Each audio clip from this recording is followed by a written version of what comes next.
बड़े बिजनेसेस के साथ सेटिंग हो या किसी पॉलिसी को इस तरह लिखना कि फायदा सिर्फ उन्हीं लोगों का हो। करप्शन हर जगह है। बड़े बिजनेसेस वाले लोग सिर्फ धंधा नहीं करते, राजनीति भी चलाते हैं। ये लोग सिर्फ प्रॉफिट का खेल नहीं खेल रहे, पॉलिसीज लिख रहे हैं। मगर सबसे बड़ा सवाल ये है कि करप्शन का असर सबसे ज्यादा किस पर पड़ता है? Loss of public funds. जो पैसा सड़कें, अस्पताल और स्कूल बनाने में लगना चाहिए था, वो किसी नेता की लग्जरी गाड़ी और किसी ऑफिसर की फॉरेन ट्रिप पर लग रहा है। समझ रहे हो? अब शॉर्ट में समझे तो illegal source is equal to black money by default. Legal source plus no tax is equal to black money. और फिर इसके बाद इंडिया का सबसे बड़ा फाइनेंशियल डिसीजन, डिमोनेटाइजेशन। अब सवाल यह आता है कि ब्लैक मनी पकड़ा गया या व्हाइट में कन्वर्ट हो गया। इस ब्लैक मनी का पूरा पता क्यों नहीं लगता? Offshore accounts. कई देशों में छुपाया गया पैसा उनकी जीडीपी से भी ज्यादा होता है। ये बताता है कि ब्लैक मनी ग्लोबल इकोनॉमी में कितना बड़ा रोल निभाता है। अब सबसे बड़ा सवाल ये है कि ब्लैक मनी को व्हाइट में कैसे कन्वर्ट किया जाता है। गवर्नमेंट और इनकम टैक्स डिपार्टमेंट के स्ट्रिक्ट रूल्स होने के बावजूद लोग अलग अलग तरीकों से ब्लैक मनी को व्हाइट में कन्वर्ट करते हैं। रात अंधेरी थी और शहर के एक कोने में डील हो रही थी। पैसा, पावर और धोखे का एक ऐसा खेल जिसमें सिर्फ जीतने वाले दिखाई देते हैं, पर जो हार जाते हैं उनकी आवाज दबा दी जाती है। ये कहानी है करप्शन की, जो सिर्फ एक क्राइम नहीं, एक पूरा सिस्टम बन चुका है। कहानी की शुरुआत होती है राजनीति के महान नेताओं से, कुछ ऐसे जो जनता के सेवक दिखते हैं पर असल में सिर्फ अपनी जेब भरी जा रही होती है। बड़े बिजनेसेस के साथ सेटिंग हो या किसी पॉलिसी को इस तरह लिखना कि फायदा सिर्फ उन्हीं लोगों का हो। करप्शन हर जगह है।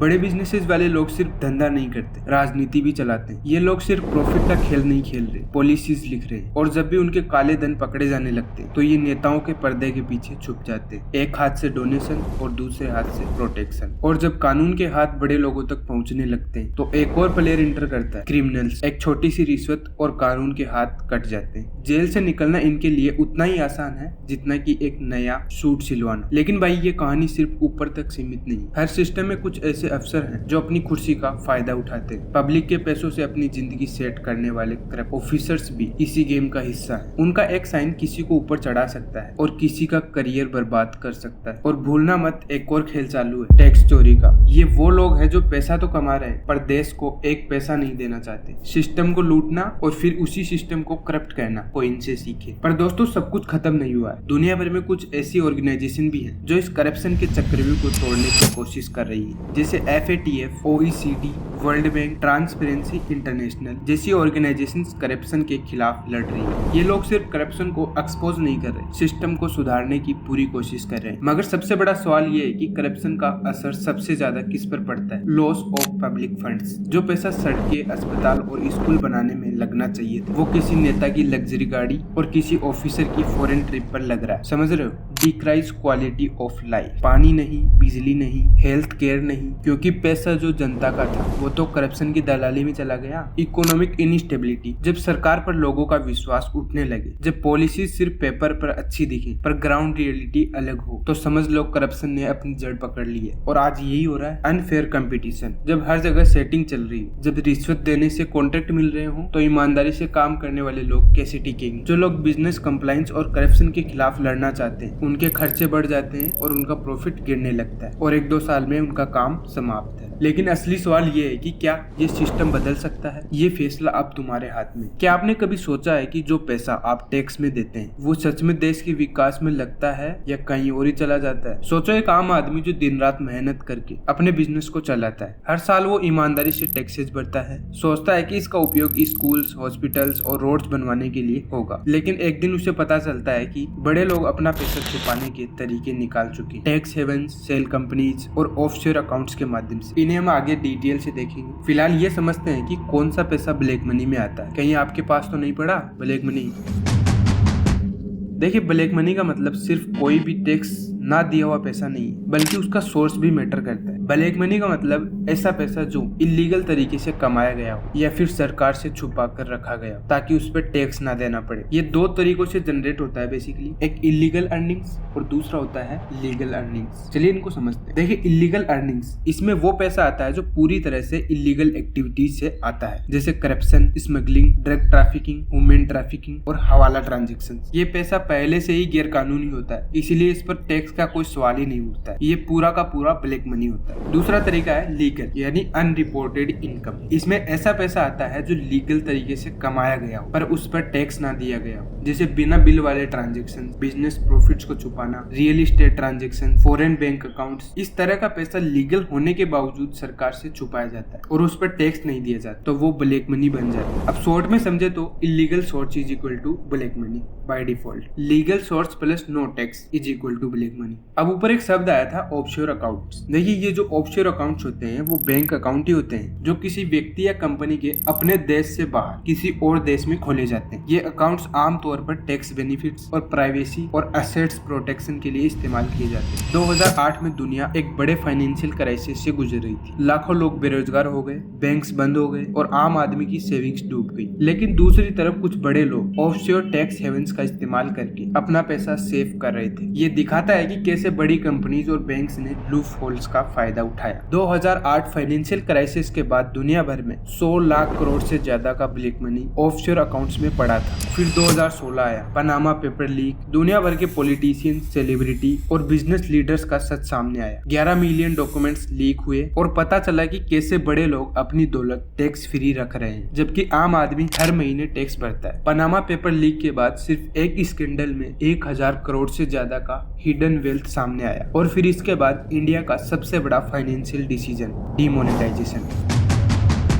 500 और 1000 के नोट्स बंद। आइडिया था कि ब्लैक मनी निकल जाएगा, लेकिन क्या सच में ऐसा हुआ? ये बताता है कि इंडिया में ब्लैक मनी कैसे एक पुरानी प्रॉब्लम है। डिमोनेटाइजेशन के दौरान 99% पुराने नोट्स बैंक में वापस आ गए। अब सवाल ये आता है कि ब्लैक मनी पकड़ा गया या व्हाइट में कन्वर्ट हो गया? क्या आपको पता है सिर्फ इंडिया में 2012 में 94.76 बिलियन डॉलर्स का ब्लैक मनी इलीगल तरीकों से देश से बाहर भेजा गया और ये 10 सालों में 439.59 बिलियन डॉलर तक पहुंच गया। चाइना भी इस रेस में पीछे नहीं है। वहाँ 249.57 बिलियन डॉलर्स का ब्लैक मनी लीगल तरीकों से देश से बाहर भेजा गया। ये करप्शन और टैक्स इविजन का एक बड़ा एग्जाम्पल है और बाकी कंट्रीज का भी यही सेम हाल है। अब सवाल ये आता है कि इस पूरे पैसे को रखा कहाँ जाता है जो देश की इकोनॉमी को अंदर से खा रहा है। ये सिर्फ एक इकोनॉमिक इश्यू नहीं है बल्कि हर आम इंसान की जिंदगी पर असर डाल रहा है। आखिर ये पैसा जाता कहाँ है? स्विट्जरलैंड। इंटरेस्टिंग बात ये है कि यहाँ पर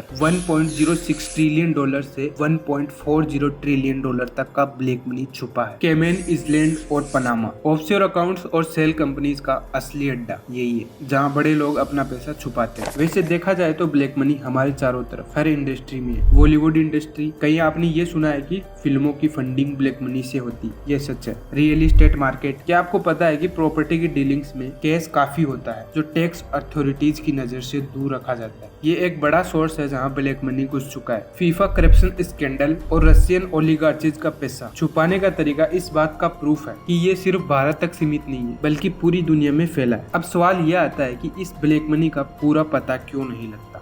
ऑफशोर अकाउंट्स, कई देशों में छुपाया गया पैसा उनकी जीडीपी से भी ज्यादा होता है। ये बताता है कि ब्लैक मनी ग्लोबल इकोनॉमी में कितना बड़ा रोल निभाता है। पनामा पेपर्स और पैराडाइज पेपर्स, इन लीक्स ने दिखाया कि बड़े लोग और कॉर्पोरेशंस टैक्स हेवंस का यूज करते हैं अपने पैसे को छुपाने के लिए। फाइनेंशियल लूप होल्स, बहुत सारी बैंकिंग और लीगल पॉलिसीज ऐसे लूप होल्स देती हैं जिससे ब्लैक मनी को ट्रैक करना मुश्किल हो जाता है। अब सबसे बड़ा सवाल ये है कि ब्लैक मनी को व्हाइट में कैसे कन्वर्ट किया जाता है। गवर्नमेंट और इनकम टैक्स डिपार्टमेंट के स्ट्रिक्ट रूल्स होने के बावजूद लोग अलग अलग तरीकों से ब्लैक मनी को व्हाइट में कन्वर्ट करते हैं, जिनमें से कुछ पॉपुलर मेथड्स ये हैं। ब्लैक मनी को व्हाइट में बदलने के कई तरीके होते हैं जो इलीगल भी हो सकते हैं और कुछ लूप होल्स का यूज करके लीगल भी दिखाए जा सकते हैं। पहला तरीका है रियल एस्टेट के जरिए। एक एग्जांपल से हम इसे समझते हैं। मान लीजिए रवि के पास 10 करोड़ का ब्लैक मनी है जो बिना किसी लीगल सोर्स से कमाया गया है। अब ये उसे बैंक में तो डिपॉजिट कर नहीं सकता क्योंकि बैंक में डालते ही इनकम टैक्स डिपार्टमेंट की नजर पड़ सकती है। तो रवि क्या करता है, एक अंडर कंस्ट्रक्शन प्रॉपर्टी या लैंड की डील करता है जो 10 करोड़ की है। बिल्डर या सेलर से बात करके वो 6 करोड़ व्हाइट में यानी कि चेक या बैंक से ट्रांसफर करेगा और 4 करोड़ कैश में पेमेंट कर देता है। अब यहाँ प्रॉपर्टी की वैल्यू ऑन पेपर केवल 6 करोड़ ही है। अब कुछ सालों बाद जब प्रॉपर्टी का रेट्स बढ़ जाते हैं तो रवि उसी प्रॉपर्टी को 20 करोड़ में बेचने का कॉन्ट्रैक्ट करता है। बायर से 20 करोड़ फुल पेमेंट बैंक में लेता है। अब रवि को 6 करोड़ व्हाइट मनी और 14 करोड़ एक्स्ट्रा प्रॉफिट दिखाता है। लेकिन अगर उसने प्रॉपर्टी को 3 साल से ज्यादा होल्ड किया हो तो उसको long term capital gain tax का बेनिफिट्स भी मिलता है। इसका मतलब ये है कि अगर वो इस प्रॉपर्टी का एक हिस्सा गवर्नमेंट अप्रूव्ड स्कीम्स जैसे कैपिटल गेन बॉन्ड्स या नए प्रॉपर्टी इन्वेस्टमेंट में लगाता है तो टैक्स भी बच सकता है। अब उसके पास 20 करोड़ का लीगल डिक्लेयर्ड व्हाइट मनी है जिसमें सिर्फ एक छोटी सी टैक्स लायबिलिटी बची है। इस तरह से उसने अपने 10 करोड़ के ब्लैक मनी को व्हाइट में कन्वर्ट कर दिया बिना किसी बड़े इश्यू के। दूसरा तरीका है सेल कंपनीज के जरिए मनी लॉन्ड्रिंग। अब ये कैसे काम करता है? देखिए, जो सेल कंपनीज होती हैं ये रजिस्टर्ड बिजनेस होते हैं जो सिर्फ पेपर तक सीमित है, लेकिन इनका कोई एक्चुअल बिजनेस नहीं होता है। ये इसीलिए खोली जाती है कि ब्लैक मनी को व्हाइट में कन्वर्ट किया जा सके। इसे भी एक एग्जांपल से हम समझते हैं। मान लीजिए रमेश के पास 50 लाख का ब्लैक मनी है। उसने एक सेल कंपनी रजिस्टर्ड करवाई जो किसी भी डमी बिजनेस जैसे कंसल्टेंसी,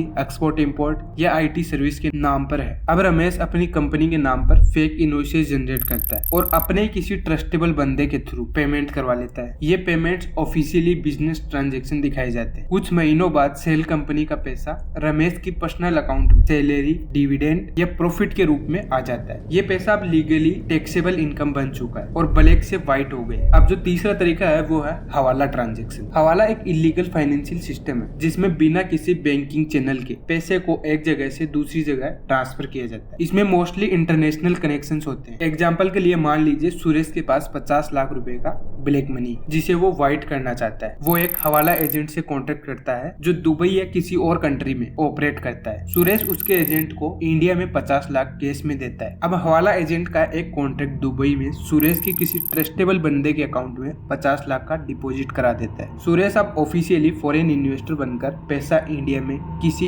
इन्वेस्टमेंट या बिजनेस के रूप में ला सकता है। अब एक सवाल आपके मन में आया होगा कि इस पूरे सिस्टम में किसी भी प्रकार का कोई पेपर वर्क नहीं होता, तो अगर कोई एजेंट पैसे लेकर फ्रॉड कर दे। देखिए, ये जो पूरा सिस्टम होता है वो ट्रस्ट के बेस पर ऑपरेट करता है। अगर कोई एजेंट चीट करता है तो उसे इस पूरे नेटवर्क से बाहर कर दिया जाता है। ऐसा करने से उसे ही लॉस होगा, क्योंकि ऐसा करने से उस एजेंट को आगे कोई भी काम नहीं मिलेगा और जान का खतरा अलग। ये पैसा अब लीगली व्हाइट मनी के रूप में इंडिया में एंट्री ले चुका है। ये process FEMA act prevention of money laundering act के अंडर इलीगल है। अगर पकड़े गए तो स्ट्रिक्ट सजा और हेवी फाइन्स लग सकते हैं। चौथा जो तरीका होता है वो है फेक डोनेशन एंड एनजीओ का यूज करके।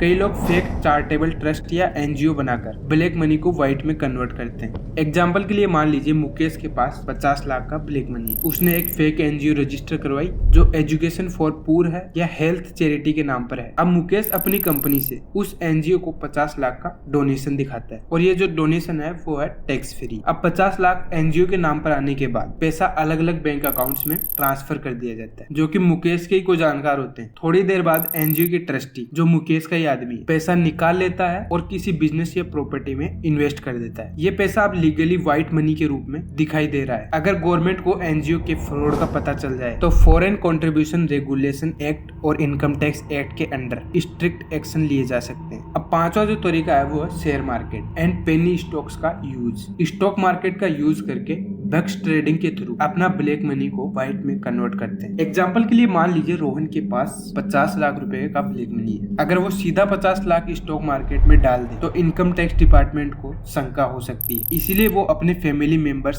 दोस्तों, एम्प्लॉइज या बेनामी अकाउंट्स के नाम पर पैसा तोड़ कर डालेगा। मान लो उसने 10 लोगों के नाम पर 5-5 लाख अलग अलग अकाउंट्स में ट्रांसफर कर दी। अब 50 लाख एक जगह नहीं बल्कि मल्टीपल अकाउंट्स में तोड़ दिया गया है। अब रोहन क्या करता है, एक लो वैल्यू स्टॉक ढूंढता है जो 10 रुपए पर शेयर का है और इसे हम बोलते हैं पेनी स्टॉक। पेनी स्टॉक में लिक्विडिटी कम होती है, इसीलिए इनका प्राइस मैनिपुलेटिव तरीके से कंट्रोल किया जा सकता है। अब रोहन अपने मल्टीपल बेनामी अकाउंट से धीरे धीरे इन्वेस्ट करना शुरू करता है। ये इन्वेस्टमेंट एक बार में नहीं बल्कि 6 से 12 महीने में ग्रेजुअल तरीके से किया जाता है ताकि कोई शंका ना पैदा हो। अब रोहन एक ऑपरेटर ग्रुप या स्टॉक मार्केट कैरेटल के साथ मिलकर उस स्टॉक का प्राइस आर्टिफिशियली बढ़ाता है। ये लोग मिलकर फेक बाइंग और सेलिंग क्रिएट करते हैं जिससे डिमांड बढ़ने लगती है। दूसरे इन्वेस्टर्स भी जब देखते हैं कि स्टॉक का प्राइस बढ़ रहा है तो वो भी इन्वेस्ट करना शुरू कर देते हैं। अब मान लो उस स्टॉक का प्राइस 10 से 100 रुपए पर पहुंच गया है। यहाँ पर रोहन का 50 लाख का इन्वेस्टमेंट 5 करोड़ बन गया है जो लीगली प्रॉफिट दिखाता है। अब रोहन धीरे धीरे अपने शेयर्स को बेचना शुरू करता है क्योंकि स्टॉक्स में अगर किसी ने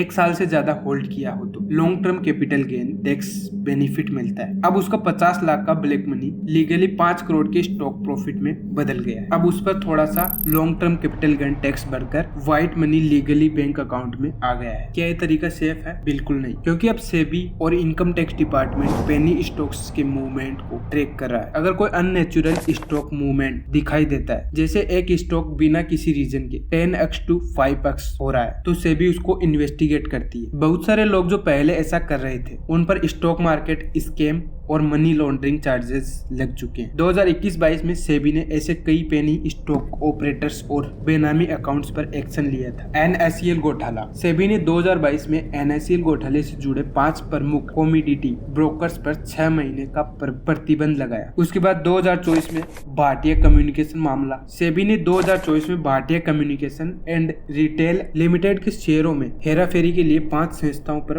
50 लाख रुपए का जुर्माना लगाया और उन्हें 3 वर्षों के लिए प्रतिभूति बाजार से प्रतिबंधित किया। पांचवा जो तरीका है वो है cash transaction through agriculture income. आप सबको तो पता ही है एग्रीकल्चर इनकम 100% टैक्स फ्री होती है, इसलिए लोग इस लूप होल का यूज करते हैं। मान लीजिए राजेश के पास 60 लाख का ब्लैक मनी। अब राजेश क्या करता है, एक गाँव में 50 एकड़ का फार्म लैंड खरीद लेता है। राजेश अपने ब्लैक मनी से कॉर्प सेल का फेक रिकॉर्ड बनवाता है जिसमें दिखाता है कि उसने 60 लाख की खेती की और उसे बेचा। अब क्योंकि एग्रीकल्चर इनकम टैक्स फ्री है, इसलिए ये 60 लाख बिना किसी दिक्कत के व्हाइट हो गए। Black money tax free white money बन गया बिना किसी एक्स्ट्रा लायबिलिटी की। अब अगर IT डिपार्टमेंट ने प्रूफ मांग लिया और रिकॉर्ड्स फेक निकले तो हेवी पेनल्टीज लग सकती है। अब सवाल यह आता है कि इससे सबसे ज्यादा नुकसान किसको होता है? आम आदमी को। जब ब्लैक मनी की वजह से देश का पैसा छुप जाता है तो स्कूल्स, हॉस्पिटल्स और रोड्स जैसे इसेंशियल सर्विसेज में फंडिंग की कमी हो जाती है। टैक्स रेवेन्यू का लॉस होने की वजह से इकोनॉमिक इनस्टेबिलिटी बढ़ जाती है और डेवलपमेंट प्रोजेक्ट्स अधूरे रह जाते हैं। ईमानदार बिजनेसेस, जो बिजनेसेस सही तरीके से टैक्स भर रहे हैं, उन्हें अनफेयर कंपटीशन का सामना करना पड़ता है जो ब्लैक मनी वाले कंपनी से होता है। ब्लैक मनी सिर्फ एक फाइनेंशियल इशू नहीं है दोस्त, बल्कि एक ऐसी बीमारी है जो पूरे इकोनॉमिक सिस्टम को खोखला बना रही है। आखिर कब तक आम आदमी ईमानदारी का बोझ उठाता रहेगा? जो लोग ब्लैक मनी बना रहे हैं उनका वेल्थ बढ़ता जा रहा है, पर जो ईमानदारी से काम कर रहे हैं उनका स्ट्रगल और ज्यादा बढ़ता जा रहा है। इस वजह से अमीर आदमी और गरीब आदमी के बीच की दूरियां और बढ़ती जा रही है। इससे देश की अर्थव्यवस्था कमजोर हो जाती है। जब ब्लैक मनी ज्यादा हो जाता है तो देश की इकोनॉमी का असली डाटा सरकार तक नहीं पहुंचता। इस वजह से पॉलिसी डिसीजन भी गलत होते हैं और इसका असर सिटीजन्स पर पड़ता है। ब्लैक मनी का सबसे बड़ा नुकसान है महंगाई बढ़ती है पर आपकी सैलरी वहीं की वहीं। ब्लैक मनी इकोनॉमी के कंट्रोल को सरकार के हाथ से निकाल देता है। जब पैसा इलीगल तरीके से छुपाया जाता है तो महंगाई बढ़ती है और रुपए की वैल्यू गिरती है। मतलब जो चीज कल 100 रुपए की थी वो आज 120 की हो जाती है, पर आपकी सैलरी नहीं बढ़ती। दूसरी चीज है टैक्स सिर्फ आप भरो, बड़े लोग मजे लेंगे। अब सवाल आता है कि ब्लैक मनी का पैसा लगता कहाँ? इलीगल कामों में। ब्लैक मनी सिर्फ टैक्स छुपाने का तरीका नहीं, ये टेररिज्म, ड्रग्स और ह्यूमन ट्रैफिकिंग जैसे क्राइम्स को फंड करता है। मतलब जो पैसा स्कूल्स और हॉस्पिटल्स में लगना चाहिए था वो गन्स और नशे के धंधे में लग रहा है। क्या सिर्फ बातें करने से ब्लैक मनी खत्म हो जाएगा या हमें भी कुछ करना पड़ेगा? ब्लैक मनी एक फाइनेंशियल प्रॉब्लम नहीं है, ये एक सोशल बीमारी है और जैसे हर बीमारी का इलाज होता है वैसे ही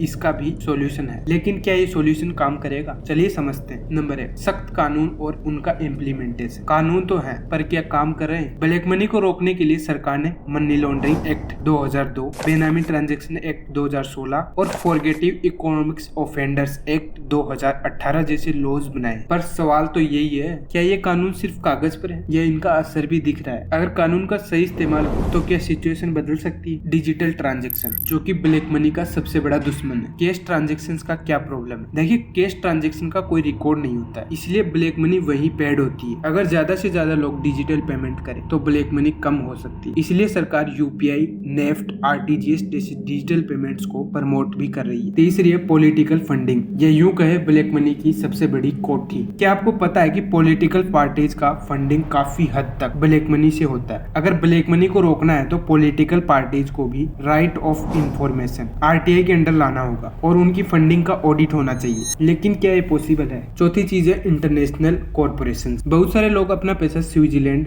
जैसे टैक्स हेवंस में छुपा लेते हैं। अगर देश एक दूसरे के साथ मिलकर फाइनेंशियल इंफॉर्मेशन शेयर करे तो ये पैसा वापस वापस लाया जा सकता है। अगली चीज है pan card mandatory for large transaction. बिना रिकॉर्ड के बड़े ट्रांजेक्शन इम्पॉसिबल। अगर 2.5 लाख से ऊपर की हर ट्रांजेक्शन के लिए पैन कार्ड जरूरी हो तो ब्लैक मनी ट्रैक करना आसान हो जाएगा। लेकिन ये रूल तो हर जगह सही तरीके से फॉलो हो रहा है। डिमोनेटाइजेशन। 2016 में नोटबंदी हुई, पर क्या ब्लैक मनी खत्म हो गई? डिमोनेटाइजेशन से काफी ब्लैक मनी निकल के बाहर आई, पर लोग नए तरीके निकाल लेते हैं पैसा छुपाने के। तो सिर्फ नोटबंदी सॉल्यूशन नहीं है, हमें और भी रिफॉर्म्स चाहिए। अब सवाल आता है आम आदमी क्या कर सकता है? हमेशा बिल लो। कोई भी चीज खरीदो तो बिल लेना ना भूले। कैश ट्रांजेक्शन को कम करो और डिजिटल पेमेंट्स का यूज करो। करप्शन रिपोर्ट करो। अगर कहीं भ्रष्टाचार दिख रहा है तो उसे रिपोर्ट करो। पॉलिटिकल ट्रांसपेरेंसी की डिमांड करो। पॉलिटिकल फंडिंग पर नजर रखो। आपको क्या लगता है, ये सॉल्यूशंस ब्लैक मनी को खत्म कर सकते हैं या फिर हमें और नए तरीके सोचने पड़ेंगे? कमेंट करो, अपनी राय दो। तो उम्मीद करते हैं दोस्तों आज का वीडियो आपको पसंद आया होगा। ऐसे मोर इंटरेस्टिंग वीडियोज के लिए नीचे आप सब्सक्राइब कर सकते हैं। तो मिलते हैं ऐसे किसी इंटरेस्टिंग वीडियो के साथ में, तब तक के लिए जय हिंद, जय भारत।